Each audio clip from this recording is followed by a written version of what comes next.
Beaucoup d'enfants, quand on détecte que non, ils sont sorciers, quand ils parlent, ils sont sorciers, souvent on les amène chez des personnes comme ça. Non, on parle là, on va enlever ta sorcellerie. Vous allez revenir avec cet enfant ayant augmenté, ayant monté l'échelon. Parce que lorsqu'on va l'amener là-bas, mais comment on t'a découvert? Il fallait que tu continues à travailler sans être découvert. Comme on t'a découvert, on va te donner une autre casquette sous laquelle tu vas travailler sans qu'il ne puisse t'identifier. Il sera donc masqué. Il travaillera toujours pour le même Satan, cette fois-là sous une autre casquette. Shalom, bien-aimés dans le Seigneur, et que Dieu vous bénisse. Nous avons amorcé dans le premier numéro de ce sujet les thèmes qui parlent du combat que nous devons mener en tant que chrétiens. Nous disons combat les bons combats et achève la course. Achève ta course comme chrétien. Combat les combats que le Seigneur te demande à mener. Ne perds pas d'objectif. Tu sais qui est ton vrai adversaire. Tu sais ce qui t'attire beaucoup de malheurs dans ta vie. Et c'est ce que tu dois détruire. Donc il faut aller à la racine. Quand vous prenez Matthieu chapitre 3, Jean-Baptiste dit que la cognée, elle est mise à la racine de tout arbre. C'est-à-dire, nous devons aller à la racine. C'est à partir de là que nous devons terrasser nos adversaires. Et alors, pour faire la suite, au premier numéro, nous revenons sur la question qui combat contre qui? En réponse, nous disons, c'est les croyants, les chrétiens ou la chrétienne qui combat, qui est appelé à livrer les combats. Contre qui? Contre Satan. Là, nous l'appelons en son nom, contre Satan. Vous prenez Matthieu chapitre 12. Vous allez voir comment Jésus-Christ parle. Matthieu chapitre 12. Jésus-Christ parle aussi de la même manière que je parle ici. Il dit ceci. Alors on lui amena au verset 22, on lui amena un démoniaque aveugle et muet. Et il le guérit de sorte que le muet parlait et voyait. Donc l'aveugle qui était également muet, il ne souffrait pas d'une maladie qui était d'ordre naturel. Non, non, c'était démoniaque. Les démons de l'aveuglement l'ont aveuglé. Ils ont fait de lui un sourd. Il ne pouvait ni parler, ne pouvait ni entendre. Et il menait sa vie comme ça. Lorsqu'on a amené celui-là à Jésus, Jésus a vite vu que dans cet homme, il y avait un démon. Si je chasse ces démons, il sera délivré. Et Jésus n'a pas traîné. Il n'est pas parti à gauche ou à droite, non. Il a chassé directement les démons. Lorsqu'il a chassé les démons est sorti de cet homme. La conséquence, l'homme était affranchi. L'homme était libéré. Il s'est retrouvé libre. Mais pour l'entourage, les gens qui les voyaient, c'était dit jamais vu. Ils n'avaient jamais vu pareil se produire. Ils se sont dit, mais cet homme alors est fort. Par quel moyen chasse-t-il les démons? Les autres ont dit, les pharisiens, ils disent, mais c'est par les princes des démons qu'il chasse les démons. Et voyez ce que Jésus dit. Au verset 26, il dit, si Satan chasse Satan, il est divisé contre lui-même. Comment donc son royaume subsistera-t-il? Il parle de qui? Il parle de Satan. Satan, c'est-à-dire opposant. Satan, c'est notre opposant. Il est opposant de quiconque confesse sa foi en Jésus-Christ. Il s'oppose à lui. Il s'oppose spirituellement et les résultats sont physiques, sont manifestes dans notre vie. Lorsque notre esprit ne vit pas, même notre vie physique ne prospère pas. Il n'y a pas de prospérité, il n'y a pas d'avancement parce que spirituellement parlant, nous sommes bloqués. C'est pourquoi c'est là que nous devons commencer le combat. Nous devons battre l'ennemi, nous devons battre notre adversaire qui est Satan. C'est celui-là notre opposant. Et avec la suite de l'émission, vous allez voir comment est-ce que Satan travaille. Il ne travaille pas seul, mais il travaille avec la communauté des mauvais esprits. C'est toute une hiérarchie. c'est un ordre qui règne là-bas. Il est bien organisé.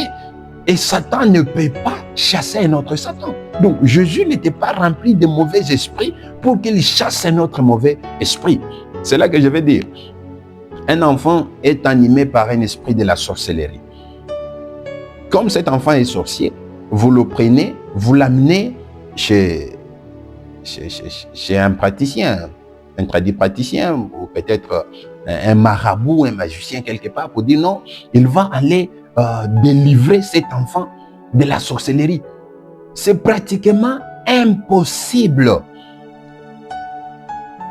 Comme lui est agent du Satan et que l'esprit qui envoûte l'enfant,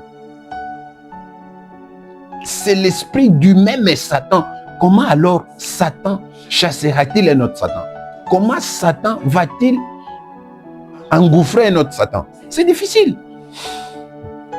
Vous voyez, beaucoup d'enfants, quand on détecte que non, ils sont sorciers, quand ils parlent, ils sont sorciers, souvent on les amène chez des personnes comme ça.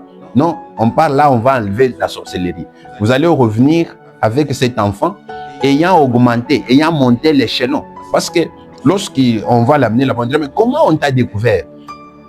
Il fallait que tu continues à travailler sans être découvert. Comme on t'a découvert, on va te donner une autre casquette sous laquelle tu vas travailler sans qu'il ne puisse t'identifier. Il sera donc masqué. Il travaillera toujours pour le même Satan, cette fois-là sous une autre casquette. Il va continuer à vous détruire, il va continuer à tout embrouiller, il bloque la vie sociale, la vie conjugale, la vie affective. Il va bloquer tout, mais sous un autre ciel, où vous ne les découvrez plus.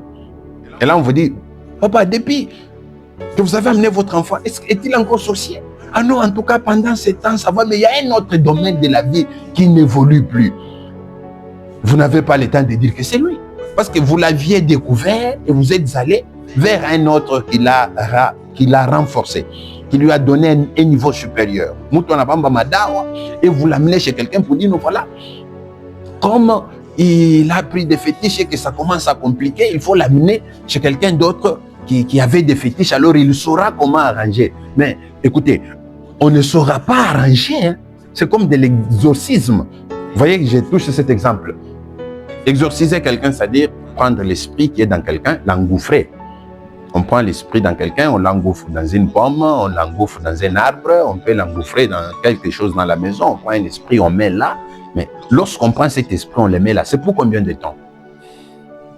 Vous allez voir le fils de Séva dans Acte 19. C'était des exorcistes. Mais lorsqu'ils ont osé chasser les démons, les diables ne se chassent pas. Vous voyez, comme ils étaient éléments de Satan, ils ont osé chasser Satan. Et vous savez la conséquence? C'est lui en qui les esprits mauvais habitaient. C'est jeté sur les sept. Ah, la suite était désastreuse. Vous voyez, donc Satan ne peut pas chasser un autre Satan. Sinon, il est divisé et alors il n'existerait plus. C'est-à-dire, il est uni, il est soudé avec les mauvais esprits. Il travaille. Et parce qu'il travaille, nous, en tant que chrétiens, devons l'identifier comme tel. C'est lui notre adversaire. Et les combats à mener, nous menons contre notre adversaire, contre tout son royaume. C'est là que je vais dire, les combats, c'est un combat des royaumes. Vous êtes membre du royaume de Dieu et alors vous serez combattu par les membres du royaume de Satan. Vous êtes membre du royaume de Satan, eh bien, vous serez combattu par les membres du royaume de Dieu. Vous ne pouvez pas faire le deux. Détrompez-vous. Vous ne pouvez pas faire le deux. Donc, vous êtes membre du royaume de Satan, vous êtes également membre du royaume de Dieu. C'est faux. Donc, d'un côté, c'est de l'hypocrisie. Mais de l'autre côté, c'est là votre vraie identité. Et vous savez, là où vous travaillez, c'est là où vous êtes correctement identifié, avec votre vraie nature. Là, vous travaillez. Vous êtes du côté du diable, et alors vous portez la casquette du royaume de Dieu, mais vous travaillez pour le diable, parce que c'est là votre identité, c'est là votre nature. Vous sacrifiez, vous sacrifiez ce que vous avez pour que votre nature ne soit pas déchue.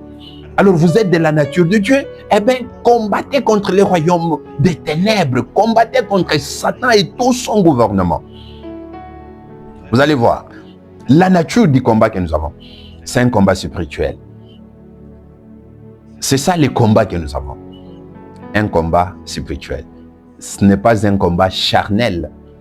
Quand vous prenez Ephésiens chapitre 6, le verset 12, l'apôtre Paul dit, car nous ne combattons pas contre la chair et le sang.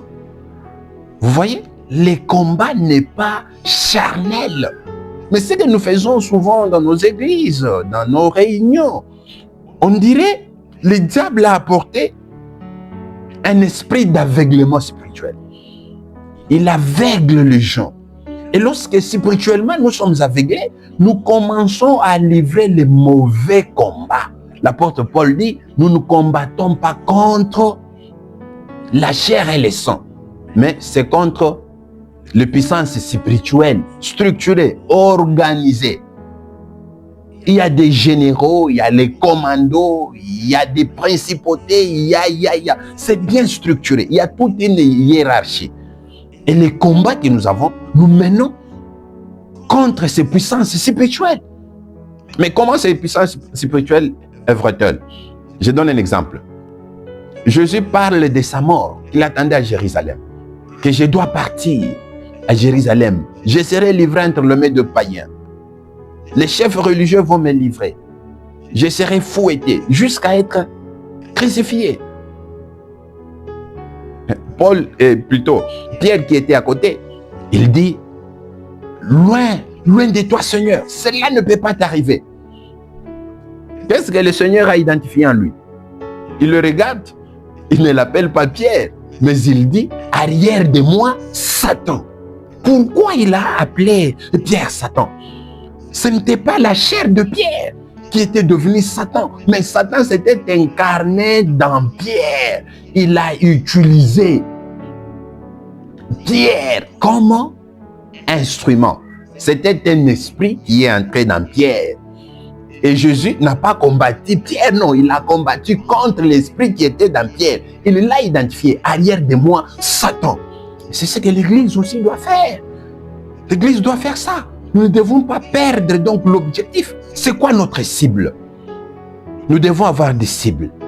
C'est-à-dire lorsque nous lançons dans les combats, nous savons que nous combattons contre. Nous combattons contre. Mais l'Église aujourd'hui a perdu l'essence du vrai combat.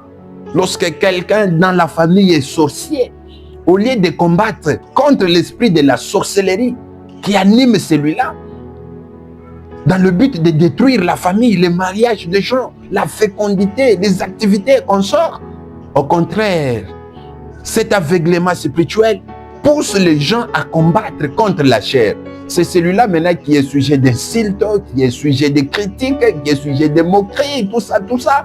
Et parce que nous combattons contre la chair, l'esprit continue toujours à nous terrasser. Les choses ne changent pas, les choses n'évoluent pas. Les gens tout autour de nous sont possédés par les esprits mauvais. Ils agissent puissamment. Ils ont une puissance supérieure par rapport à nous parce que, au lieu de livrer combat contre les esprits qui les animent, nous voici en train de livrer les combats contre les personnes, contre la chair. Or, le combat n'est pas charnel, mais le combat est spirituel.